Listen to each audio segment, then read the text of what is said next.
بسم اللہ الرحمن الرحیم۔ بنی اسرائیل پر طاعون کا عذاب۔ جب میدان طیہ میں بنی اسرائیل نے یہ خواہش ظاہر کی کہ ہم زمین سے اگنے والے گلے اور ترکاریاں کھائیں گے، تو ان لوگوں کو حضرت موسیٰ علیہ السلام نے سمجھایا کہ تم لوگ من و سلویٰ کے نفیس کھانے کو چھوڑ کر گیہوں، دال اور ترکاریوں جیسی خسیس اور گھٹیا غذائیں کیوں طلب کر رہے ہو؟ مگر جب بنی اسرائیل اپنی ضد پر اڑے رہے تو اللہ تعالیٰ نے حکم دیا کہ تم لوگ میدان طیہ سے نکل کر شہر بیت المقدس میں داخل ہو جاؤ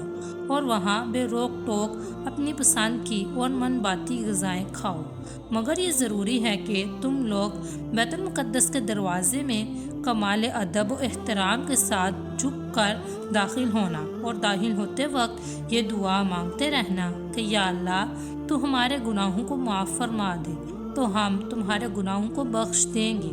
مگر بنی اسرائیل جو ہمیشہ سے سرکش اور شرارتوں کے عادی اور خدا کی نافرمانی کے خوگر تھے، بیت المقدس کے قریب پہنچ کر ایک دم ان لوگوں کی رگ شرارت بڑھ اٹھی اور یہ نافرمان لوگ بجائے جھک کے داخل ہونے کے اپنی سرینوں پر گھسیٹتے ہوئے دروازے میں داخل ہوئے اور معافی کی دعا کے بدلے ایک دانہ ہے ایک بال میں کہتے ہوئے اور مذاق و تمسخر کرتے ہوئے بیت المقدس کے دروازے میں گھستے چلے گئے۔ فرمان ربانی کی اس نافرمانی اور حکم الہی کے ساتھ تمسخر کی وجہ سے ان لوگوں پر قہر خداوندی بصورت عذاب نازل ہو گیا کہ اچانک ان لوگوں میں طاعون کی بیماری وبائی شکل میں پھیل گئی اور گھنٹہ بھر میں 70,000 بنی اسرائیل درد و کرب سے مچھلی کی طرح تڑپ تڑپ کر مر گئے۔ طاعون ایک مہلک وبائی بیماری ہے جس کو ڈاکٹر پلیگ کہتے ہیں۔ اس بیماری میں گردن اور بغلوں اور کنج ران میں آم کی گٹھلی کے برابر گلٹیاں نکل آتی ہیں، جن میں بے پناہ درد اور ناقابل برداشت سوزش ہوتی ہے اور شدید بخار چڑھ جاتا ہے اور آنکھیں سرخ ہو جاتی ہیں اور دردناک جلن سے شعلے کی طرح جلنے لگتی ہے اور مریض شدت درد اور شدید بے چینی و بے قراری میں تڑپ تڑپ کر بہت جلد مر جاتا ہے، اور جس بستی میں یہ وبا پھیل جاتی ہے اس بستی کی اکثر آبادی موت کے گھاٹ اتر جاتی ہے اور ہر طرف ویرانی اور خوف و ہراس کا دور درا پھیل جاتا ہے۔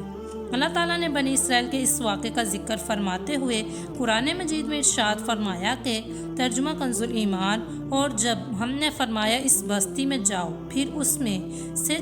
جہاں چاہو بے روک ٹوک کھاؤ اور دروازے میں سجدہ کرتے داخل ہو اور کہو ہمارے گناہ معاف ہوں، ہم تمہاری خطائیں بخش دیں گے اور قریب ہے کہ نیکی والوں کو اور زیادہ دیں، تو ظالموں نے اور بات بدل دی جو فرمائی گئی تھی۔ اس کے سوا تو ہم نے آسمان سے ان پر عذاب اتارا، بدلہ ان کی بے حکمی کا۔ درس ہدایت۔ اس واقعے سے معلوم ہوا کہ خداوند قدوس کی نافرمانی اور احکام ربانی کے ساتھ تمسخر و مذاق کرنے کا کتنا بھیانک اور کس قدر ہولناک انجام ہوتا ہے کہ آخرت کا عذاب تو اپنی جگہ برقرار ہی ہے، دنیا میں قہر الہی بصورت عذاب نازل ہو جاتا ہے جس سے لوگ ہلاک ہو کر فنا کے گھاٹ اتر جاتے ہیں